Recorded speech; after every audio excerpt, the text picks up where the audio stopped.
శాంతములేక సౌఖ్యములేదు, శాంతములేక సౌఖ్యములేదు, శాంతములేక సౌఖ్యములేదు.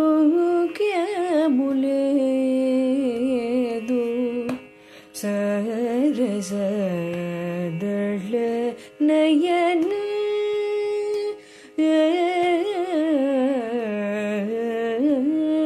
శాంతములేక. శ్రీ శ్రవణ ఛానల్కి శ్రోతలందరికీ కూడాను మరొకసారి స్వాగతం. ఈరోజు మనం విన్న ఈ శాంతము లేక సౌఖ్యము లేదు అన్న ఈ త్యాగరాజ కృతి సామరాగంలో చేసినటువంటి కృతి అనమాట. చక్కగా ఈరోజు మనం చెప్పుకోబోయే ఈ ఎపిసోడ్ కూడా అది సూటబుల్ కీర్తన అనమాట, సూటబుల్ కీర్తన. ఇప్పుడు మనం యోగ వాసిష్ఠ కథలోకి వెళ్ళిపోతే, నిన్న వశిష్ఠుల వారు భిద్యతే హృదయ గ్రంథి ఛిద్యంతే సర్వసంశయా క్షీయంతే చాస్య కర్మాణి తస్మిన్ దృష్టే పరావరే అన్నారు.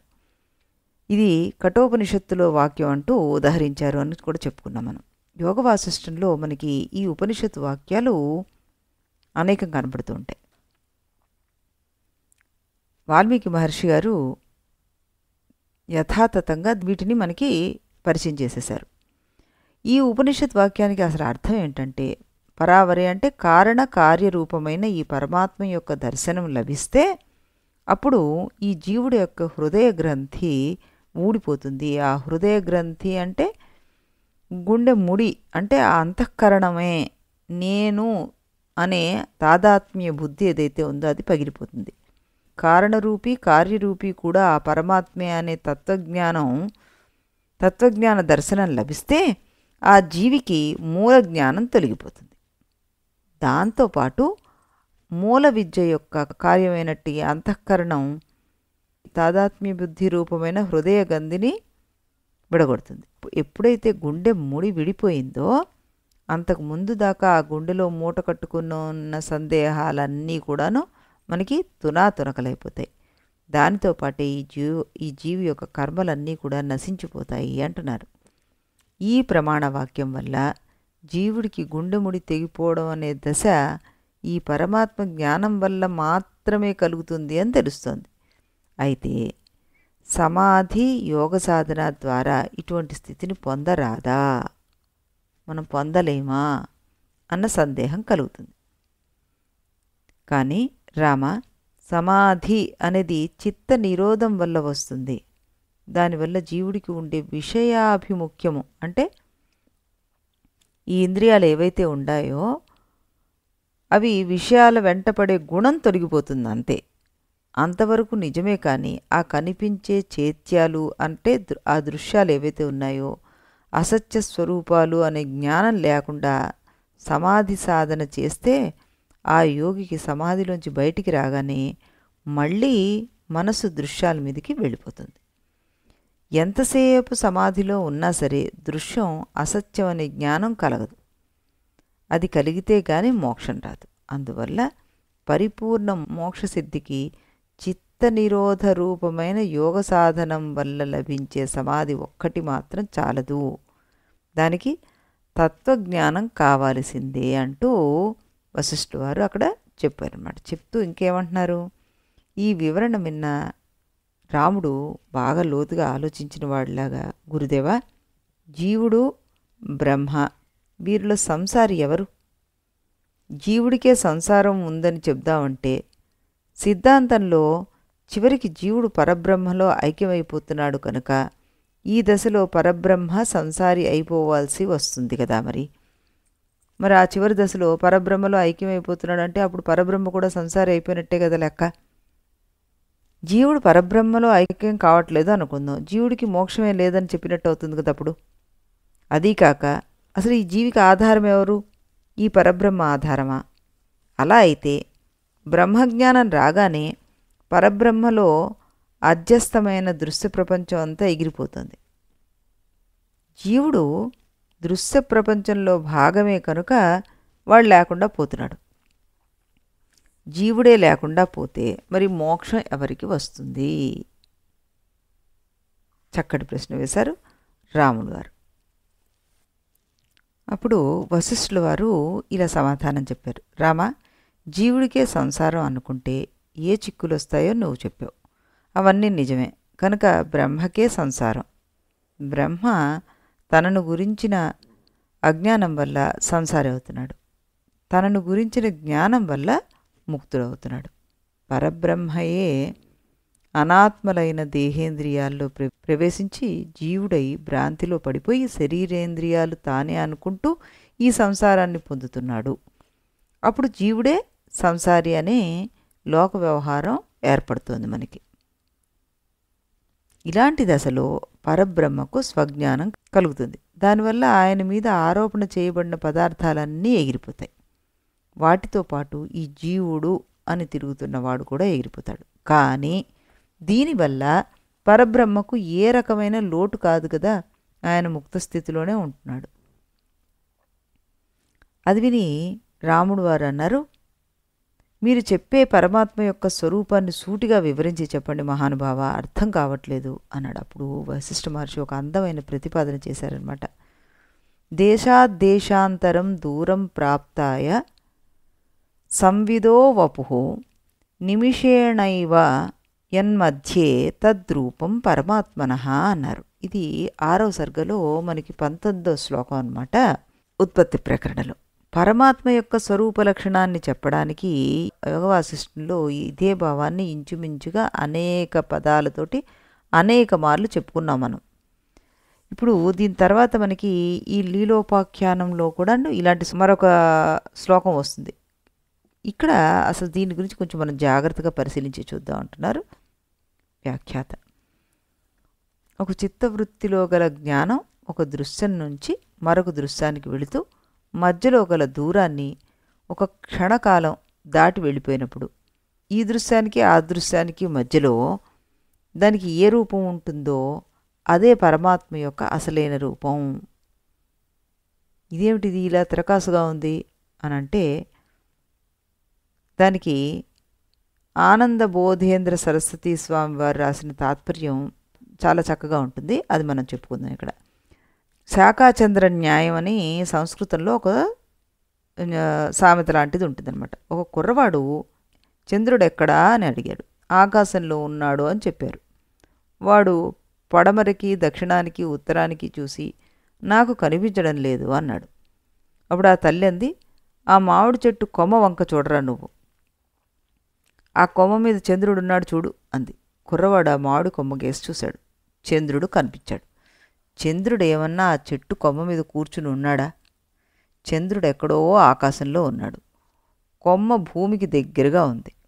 ఎప్పుడైతే కుర్రవాడి యొక్క కన్ను ఆ చెట్టు కొమ్మ మీద పడిందో అప్పుడు ఆ కుర్రవాడి యొక్క అంతఃకరణంలో ఒక అంతఃకరణ వృత్తి బయటకు బయలుదేరి వచ్చి ఆ చూపు వెంట ఆ కొమ్మ దాకా వచ్చింది.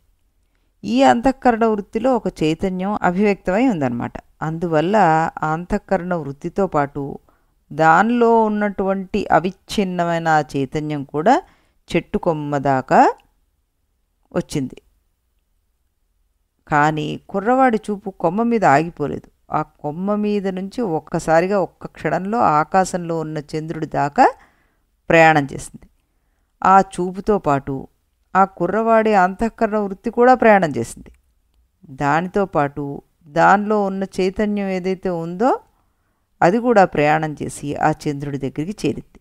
ఇదంతా కూడాను ఒక క్షణంలో జరిగిపోయింది. అందువల్ల ఆ కుర్రవాడు అటు కొమ్మని ఇటు చంద్రుణ్ణి ఒక్కసారిగా చూడగలుగుతున్నాడు. దీన్ని బట్టి ఆ కుర్రవాడి యొక్క అంతఃకరణంలో ఈ అవిచ్ఛిన్నమైన చైతన్యం నేల మీద కొమ్మ నుంచి నింగిలోని చందమామ దాకా ఒకే క్షణంలో వ్యాపించిపోయిందనమాట. అనుస్యూతంగా వ్యాపించిపోయింది అని చెప్పాలి. అంటే కంటిన్యూస్గా మధ్యలో ఏ రకమైన అడ్డంకులు విచ్ఛేదాలు లేకుండా వ్యాపించి ఉంది అని చెప్పుకోవచ్చు. లేకపోతే కొమ్మ చంద్రుడు ఒకేసారి ఎలా కనిపిస్తాయి? చైతన్యం కనుక మధ్యలో ఎక్కడైనా విచ్ఛిన్నమైతే పైనున్న చంద్రుడు ఈ కుర్రవాడికి కనిపించేవాడు కాదుగా. కనుక అంతఃకరణ వృత్తి చైతన్యం కొమ్మ మించి చందమామ దాకా అఖండంగానే వ్యాపించింది అని చెప్పాలి. ఈ ఉదాహరణ తీసుకుంటే మనకి ఈ అంతఃకరణ అవిచ్ఛిన్న చైతన్యానికి కింది భాగంలో కొమ్మ విషయంగా ఉంది, చిగురుటాకు భాగంలో చందమామ విషయంగా ఉంది. కనుక రెండు ప్రదేశాలలోనూ ఈ చైతన్యం సవిషయంగానే ఉన్నట్లు లెక్క మనకి. ఈ రెండిటికి మధ్య ప్రదేశంలో ఈ చైతన్యానికి విషయం ఏమిటి? ఏమీ లేదు. మరి అది అక్కడ నిర్విషయంగానే మనం అంగీకరించాలి, అంతే కదా. ఈ కొమ్మకిను ఆ చంద్రుడికి మధ్యలో ఉన్న దీంట్లో రెండు ఒకదాని వెంట ఒకటి జరిగిపోయినది. ఈ రెండిటికి మధ్యన అక్కడ విషయం ఏమైనా ఉందా? ఏమీ లేదు. అలాంటి నిర్విషయమైన అపరోక్షమైన జ్ఞానరూపం ఏదైతే ఉందో, ఇక్కడ మనం అపరోక్షమైన అన్నాం కదా, ఆ జ్ఞానరూపం ఏదైతే ఉందో ఆ చిద్రూపమే పరమాత్మ యొక్క స్వరూపము అని ఇక్కడ ఈ శ్లోకం మనకి విశ్లేషణ చేసి చెప్తోందనమాట, నిర్వచనం చెప్తోంది. అది ఇక్కడ బాగా అర్థం కావడం కోసం కొమ్మ అని చంద్రుడని దూరపు వస్తువులని ఉదాహరణగా తీసుకున్నాం మనం. అంతేకాని అలా దూరంగా ఉన్న వస్తువులకే నిర్వచనం ఇది వర్తిస్తుంది అని అనుకోకూడదు మనం. ఇప్పుడు ఇలాంటి స్థూల వస్తువులకి నిర్వచనం పరిమితము అని కూడా అనుకోకూడదు. మనసులో ఒక ఆలోచన వచ్చింది, అది పోయి రెండో ఆలోచన వచ్చింది. ఈ రెండు ఆలోచన మధ్యలో ఏముంది అంటే అక్కడ కూడా విషయం ఏమీ లేదు, చిత్తమే ఉంది. అదే పరమాత్మ యొక్క స్వరూపం అన్నమాట. ఇలా మనం ప్రతి చోట అన్వయిస్తూ ముందుకు వెళ్ళాలి అని చెప్తుంటే రాములు వారు ఒక కీలకమైన ప్రశ్న వేసేశారు. ఏంటది? మహర్షి, లోకంలో ఏదైనా విషయాల గురించి తెలుసుకోవాలంటే ఇంద్రియాలు కానీ అనుమాన ప్రమాణాదులు కానీ ప్రమాణంగా పనిచేస్తుంటాయి మనకి. ఇలాంటి ప్రమాణాలేమో మనం ఇక్కడ కొమ్మ చందమామ అంటూ తీసుకుని దృశ్య పదార్థాలను సత్పదార్థాలని చెప్తున్నాం. కానీ మీరు అవన్నీ అసత్పదార్థాలు అనేస్తున్నారు. కొమ్మకి చందమామకి మధ్యలో ఉన్న పరమాత్మ స్వరూపం ఉందే, అది ఏ ప్రమాణానికి దొరకదు.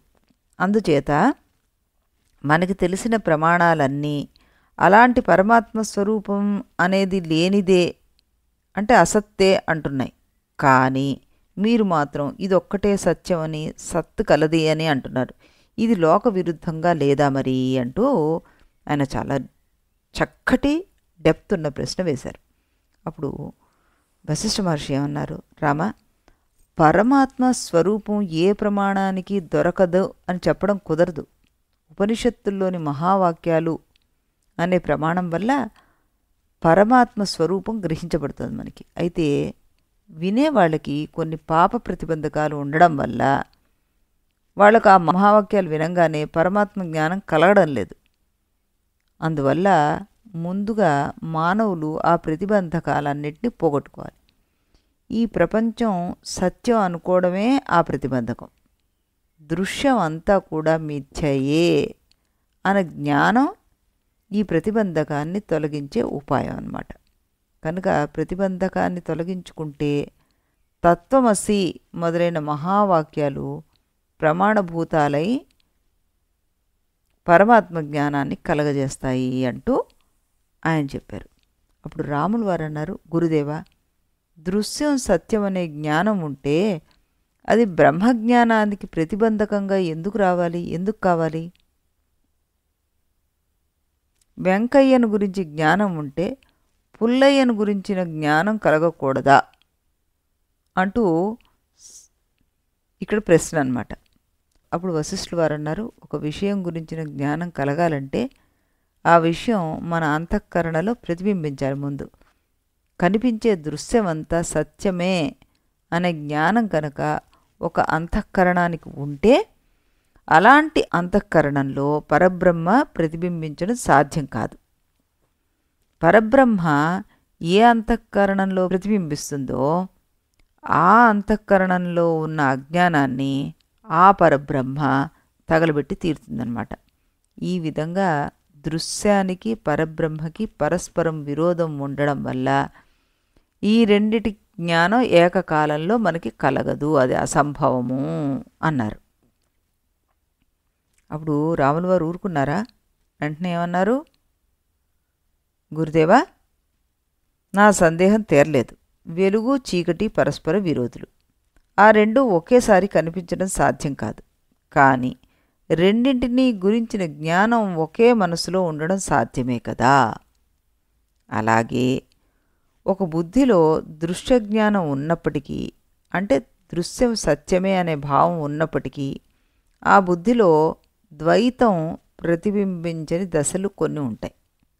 సుషుప్త దశ ఉంది, ఉదాసీన దశ కూడా ఉంది. ఇలాంటి దశల్లో ఏ ద్వైత దృశ్య ప్రతిబింబము ఉండదు కదా. అలాంటి సమయంలో ప్రతి జీవికి స్వచ్ఛమైన పరబ్రహ్మస్వరూపం అనుభవంలోకి వచ్చేయాలి కదా. మరి ఎందుకు రావట్లేదు? అంటే మన సుషుప్తావస్థలో ఉన్నప్పుడు, లేదా ఏదైనా ఉదాసీన పరిస్థితిలో ఉన్నప్పుడు ఈ పరమాత్మ భావం మనకి లోపలికి వచ్చేసి ఇంకా మనకి ఆయన కనబడిపోవాలి కదా. అప్పుడు ఆ సమయాల్లో మనకి ఏ ఇంద్రియాలు పనిచేయట్లేదు కదా అని ఈయన ప్రశ్న అనమాట. అప్పుడు వశిష్ఠుల వారు అన్నారు, రామ, తెలిసిన విషయంలోనే నువ్వు మళ్ళీ పొరపాటు పడుతున్నావు. ఈ దృశ్యం అంతా కలిసి అసత్యం అనే స్థిర నిశ్చయం లేనివాడికి ఒక్క క్షణం కూడా బుద్ధిలో ద్వైత దృశ్య ప్రతిబింబం లేని దశ అనేది ఉండదు. ఒక అద్దం ఉందనుకో, దానిలో ప్రతిబింబం లేని దశను నువ్వు ఊహించగలవా? ఏమీ లేకపోతే ఆకాశంలోని మబ్బులైనా అందులో ప్రతిబింబిస్తుంటాయి, సూర్యకిరణాలైనా సరే అందులో ప్రతిబింబిస్తాయి. బుద్ధి కూడా అద్దం లాంటిదే. సుషుప్త దశలోని ఉదాసీన దశలోనూ రెండిట్లో కూడాను దానిలోనే అజ్ఞాన ప్రతిబింబం ఉంటుంది. కనుకనే దానిలో అద్వైతం అనే పరమాత్మ స్వరూపుడు ప్రతిబింబించడు. ఒక ప్రశ్న వేశారు, గురుదేవా, ఇక్కడ మరో ప్రశ్న వచ్చింది నాకు. ఇందాకటి నుంచి మీరు పరబ్రహ్మను పరమ సూక్ష్మమైనదని, దాని మీద ఒక విస్తారమైన ప్రపంచం అంతా అధ్యాస్తమై ఉందని చెప్తున్నారు. మరి ఇప్పుడు ఇది ఎలా కుదురుతుంది? ఆవగింజ పొట్టలో మేరు పర్వతం ఎక్కడైనా ఇముడుతుందా? అప్పుడు వశిష్ఠుల వారు 1 నిమిషం ఆలోచించారట. ఆలోచించి అప్పుడు అడుగుతున్నాడు, రామ, నువ్వు అన్నీ వేసిన ప్రశ్నలే మళ్ళీ వేస్తున్నావయ్యా.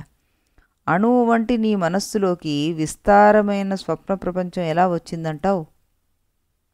విషయం అర్థమైనా కూడాను మనస్సుకు పట్టకపోవడం వల్ల వచ్చిన ప్రశ్నలు అయ్యా ఇవి. దీనికి సత్శాస్త్ర శ్రవణమే విరుగుడు అన్నారు. ఇక్కడ రాముడు ఏ గ్రంథాలు చదివితే మంచి శాస్త్రం చదివినట్లు అని అడిగాడు. వాల్మీకి కవి మాత్రమే కాదు, మంచి మనస్తత్వవేత్త కూడా. ఆ సందర్భాన్ని ఉపయోగించుకుని ఆ మహాకవి వశిష్ఠుడి చేత ఈ ఉత్తమ గ్రంథాన్ని చెప్పించాడు. అంతేకాకుండా ఈ గ్రంథ ప్రాశస్త్యాన్ని కొంచెం వివరించాడు కూడా. చివరికి వశిష్ఠుడు రాముడితో అన్నారు, రామ, ఈ యోగ వాసిష్ఠ పఠనం ద్వారా తదేక నిష్ఠతోటి ఆపకుండా ఆత్మవిచారణ చేయాలన్నాడు. ఎప్పటిదాకా చేయాలి గురుగారు అంటూ ప్రశ్న వేశారు. జీవన్ముక్తి వచ్చేదాకా చెయ్యాలయ్యా. జీవన్ముక్తి వచ్చేస్తే విదేహముక్తి అయిపోతుంది. జీవన్ముక్తి వచ్చినట్లు అసలు మనకు ఎలా తెలుస్తుంది? ఇది ప్రశ్న. దీనికి సమాధానం వశిష్ఠుల వారు ఏమిటి చెప్తారు అన్నది మనం రేపటి ఎపిసోడ్లో రాముల వారి కీర్తన విన్న తర్వాత యోగ వాసిష్టంలో ప్రవేశించి ఈ జీవన్ముక్తి మనకు వచ్చింది అనేది మనకు ఎలా తెలుస్తుంది అన్న దాని గురించి తెలుసుకుందాం. అంతవరకు సెలవు.